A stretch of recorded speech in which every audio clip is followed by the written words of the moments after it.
nós vamos tratar da questão da negritude, movimento, né, de negritude, a partir da obra já mencionada da Zillah Bernard, A Questão da Negritude. Essa obra foi produzida publicada em 1984 pela editora Brasiliense, na série Qual é a Questão? E esse, na verdade, foi o terceiro livro dessa coleção, de bolso, né? O primeiro foi Qual é a Questão da USP, depois a questão do alcoolismo, a questão da inflação e a quarta, a questão da negritude. Depois estava para sair ainda a questão da dívida externa, a questão das eleições, a questão do Baía Fria e a questão da democracia. Essa coleção, se não me engano, perdurou durante toda a década de 80 e meado dos anos 90. Como eu disse anteriormente, a Brasiliense, na época, teve a iniciativa de trazer várias coleções de bolso, como coleção Primeiros Passos, coleção Tudo é História, coleção Encanto Radical. E geralmente essas obras eram sínteses de trabalhos mais amplos, trabalhos de dissertação de mestrado, tese de doutorado, e numa linguagem acessível ao grande público. Na verdade, a Brasiliense, de certa forma, foi no mesmo caminho da popularização da história na França, sobretudo a partir da década de 30, das escolas dos Annales, que começou a produzir programas de rádio sobre a história, depois coletâneas de bolsos mais resumidas. E na década de 80 e 90, eu particularmente trabalhei muito com essas coletâneas de bolso da editora Brasiliense, tanto no ensino fundamental quanto no ensino médio, e até no ensino superior mesmo, porque é uma linguagem bastante acessível, sem deixar o rigor científico de lado. Então nós vamos falar da questão da negritude a partir dessa obra da autora que nós já apresentamos na postagem anterior, quando falamos de negritude e literatura na América Latina, ou melhor, quando apresentamos algumas bibliografias relacionadas a africanidades e literatura. Então, na abertura, na introdução da obra, ela busca uma epígrafe de Milton Nascimento, que está lá no disco Missa dos Quilombos. Estamos chegando do chão dos quilombos. Estamos chegando do som dos tambores, dos novos palmares. Só somos, viemos lutar. Essa epígrafe que ela colocou na introdução da obra. E diz ela: quando Milton Nascimento, Dom Pedro, Casal Gallagher triam a liturgia da cor na Missa dos Quilombos, que celebra a morte e a ressurreição do povo negro, na morte e ressurreição de Cristo, quando os cadernos negros começam a ser editados com poemas e contos, onde a linha mestra são os temas do negro oprimido e a sua luta pela recuperação de sua identidade própria, quando movimentos negros elegem deputados negros, quando se começa a ouvir o discurso do negro veiculado por meios de comunicação próprios, como a revista Afrodiáspora, dirigida por Abdias do Nascimento, percebemos que estamos assistindo no Brasil atualmente, a uma emergência dos movimentos negros. Os negros estão abrindo uma brecha em meio ao vozerio das falas predominantes, para fazer ouvir a sua voz, a voz da negritude que procura conquistar o espaço. Começamos então pela leitura de livros e jornais, revistas, a nos familiarizar com o termo negritude. Mas afinal, a que conceito corresponde esta palavra? Em que medida podemos falar em questão da negritude? Terá ela correspondido em diferentes épocas, em diferentes contextos, ao mesmo sentido? Trata-se de um movimento político, social, literário ou tudo isso ao mesmo tempo? No Brasil, no atual momento histórico que vivemos, terão todos, brancos e negros, idêntica posição sobre a questão da negritude? E com essas e outras interrogações que nós vamos preocupar nesse livro, pois essa questão, acreditem, ainda dará muito pano para manga, não só agora, como nos próximos anos, não só no Brasil, como em outros países, pois enquanto permanecerem tensas e conflituosas as relações branco-negro, as questões envolvem a negritude, as questões que envolvem a negritude tenderão a ampliar-se. Acho que é importante que o leitor fique atento para o fato de que a negritude, como toda ideologia, é mutável no tempo e por isso vai aqui ser apresentada como uma questão, isto é, pergunta, interrogação, ponto para ser resolvido, problema. Serão apresentados, pois, muitas negritudes, deixando-se a questão aberta, que, segundo a definição do dicionário Aurélio, é aquela para o qual ainda não se encontrou uma solução definitiva. Vejam que essa introdução é do ano de 1984, há 38 anos atrás. A autora estava dizendo das questões políticas e raciais daquela época, que naquele contexto nós estávamos na transição do regime militar para o regime democrático. 1984 foi o ano de uma grande mobilização no Brasil pela campanha pelas diretas já, porque desde o golpe militar de 64 que não se votava para presidente. Eu, particularmente, votei para presidente a primeira vez aos 30 anos de idade, em 1989. E é bom lembrar que durante todo o regime de exceção, regime militar, dado pelo militar, mas com apoio de segmentos da sociedade civil, sobretudo os militares, sobretudo os empresários, e o segmento dos empresários, segmentos da Igreja Católica ou das igrejas cristãs e segmento do empresariado. Então foi um golpe civil, empresarial, militar.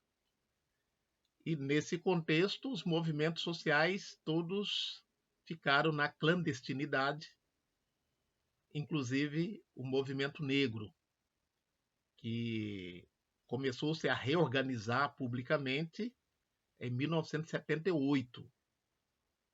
É esse o contexto em que a autora está publicando essa obra, A Questão da Negritude.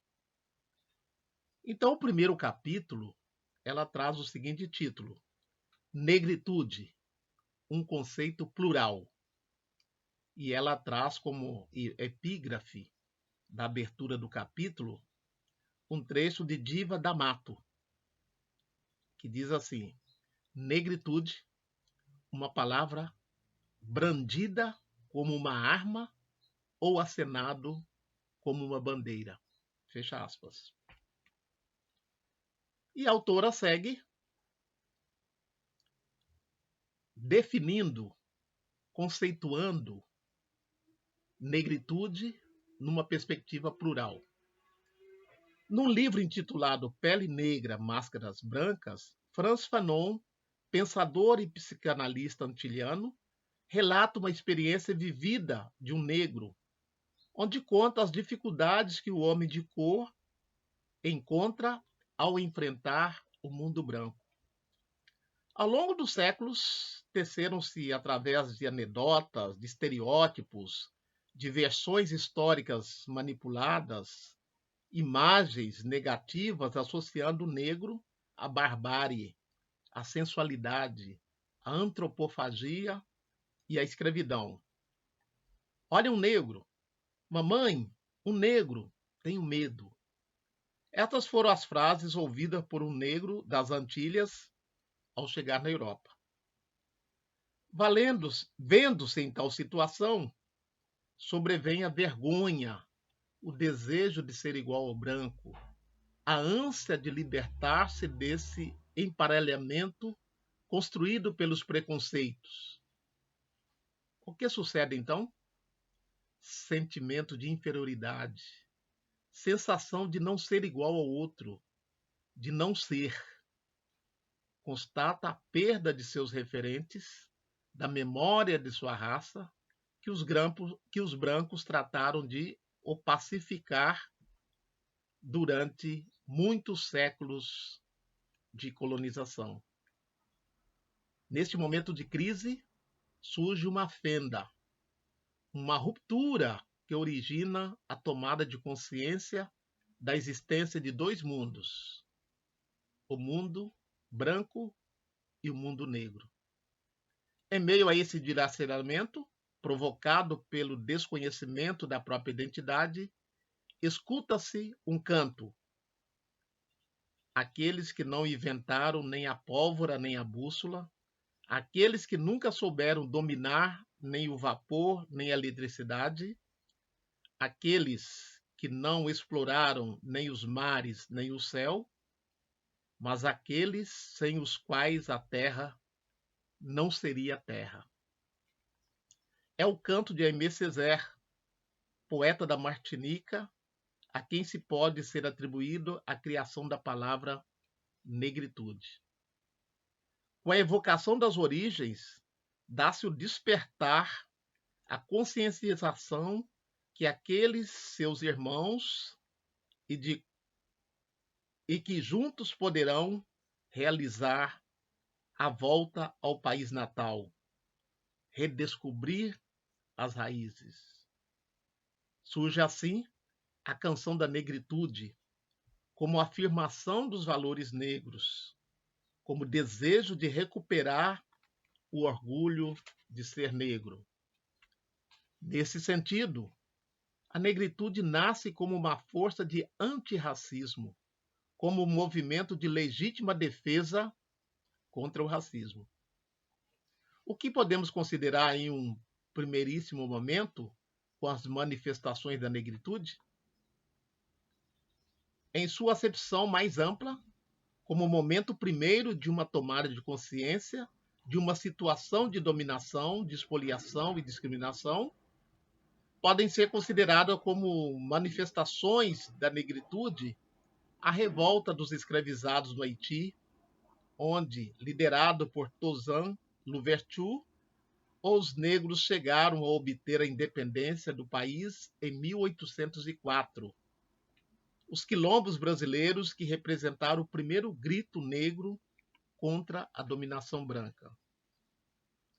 Na verdade, a ação heróica da libertação haitiana, Toussaint Louverture, e do herói do Quilombo dos Palmares, Zumbi, pode ser tomada como marco zero da negritude, na medida em que esta, em suas origens, associa-se à marronagem, palavra francesa que encontra equivalente em português na palavra quilombo. Comportamento revolucionário que levou os escravos a fugirem das fazendas em busca de liberdade.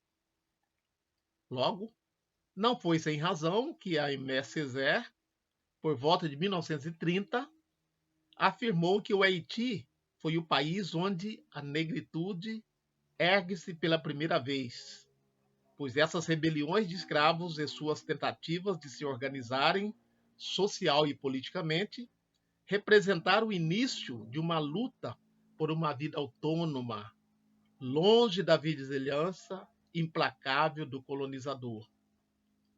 Não é sem razão também a escolha do Brasil por grupos negros organizados, a data da morte de Zumbi, o grande líder do maior e mais conhecido dos quilombos, o Quilombo de Palmares, dia 20 de novembro, como Dia da Consciência Negra.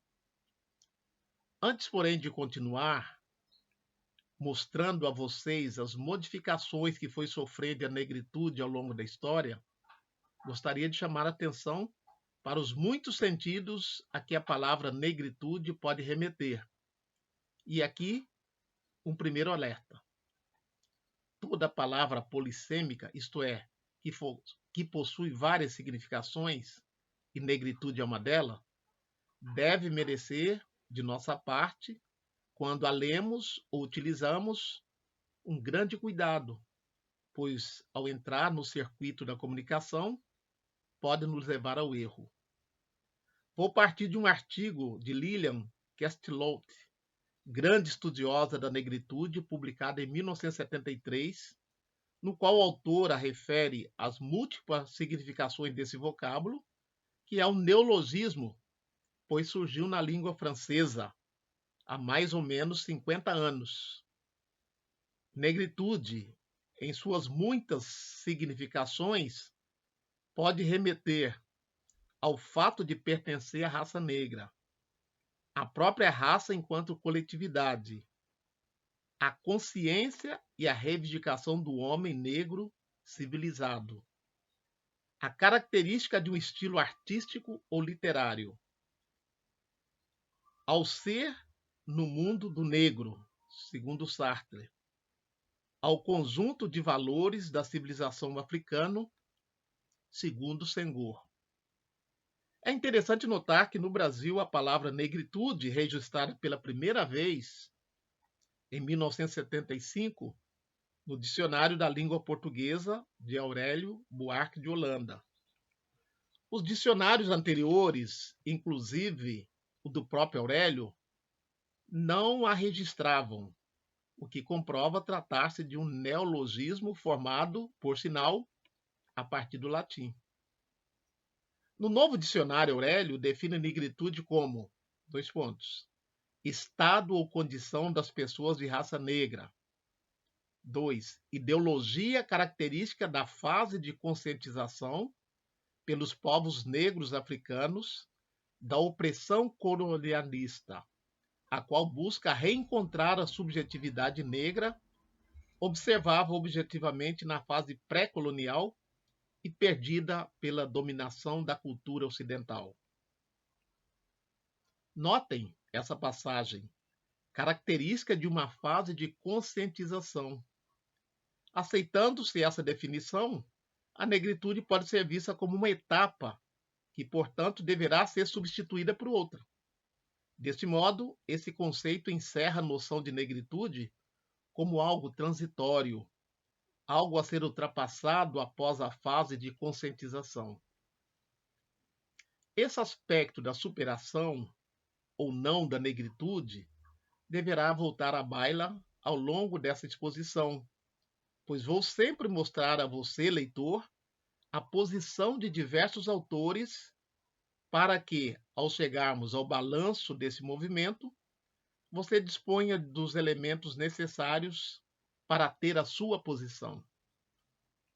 Césaire definiu, quando de seu surgimento por volta de 1936, definiu negritude como uma revolução na linguagem e na literatura que permitiria reverter o sentido pejorativo da palavra negro para dele extrair um sentido positivo. Em seus primórdios, o desejo de reagir contra a assimilação está na base da negritude. A tendência dos povos negros colonizados, tanto na África quanto nas Antilhas, de assimilar a cultura europeia, alienando-se dos valores da cultura africana, originou a contrapartida da negritude que traz em seu bojo a vontade de reencontrar sua identidade perdida. Esse fenômeno da assimilação, entre aspas, foi magistralmente captado por Fanon ao criar a metáfora das máscaras brancas, referindo-se aos homens de pele negra que acreditavam que para ascender socialmente deve identificar-se com o branco, alisando o cabelo, assumindo a sua música, sua religião, seus costumes e sua cultura.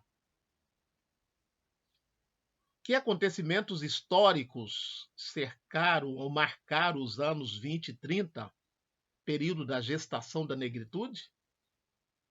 Nos Estados Unidos, grave crise econômica, provocação da queda da Bolsa de Nova York. Na Rússia, início dos expurgos de Stalin após a Revolução de 17. Na Alemanha, Itália, Espanha, ascensão do nazifascismo, que era o ideário, infelizmente encontrou seus adeptos em demais países da Europa e até nas Américas. Na África, grande parte dos países sob dominação do colonialismo europeu. No Haiti, recolonização econômica pelos Estados Unidos em 1915. Completando esse panorama, acrescente-se a situação geral dos negros nas Américas, descendente dos escravos. Os negros formam o proletariado sofrendo com o racismo e a segregação. Nota-se que a Declaração dos Direitos Humanos só será proclamada em 1948, o que, diga-se de passagem, não vai alterar muito o quadro da situação do negro. Então foi esse o contexto, né, no qual surgiu esse movimento de característica plural, mas com o mesmo significado, o significado de grito de independência e de identidade da população subalternizada. E no caso específico aqui, a população negra, seja em África, seja na diáspora. Então, eu li aqui, resumidamente, o primeiro capítulo do livro de Zillah Berndt, A Questão da Negritude, para que possamos ter uma mínima compreensão da temática que nós estamos tratando neste canal. Começamos com a questão das africanidades na literatura e agora estamos apresentando o conceito e esse movimento denominado Movimento de Negritude. Continue conosco.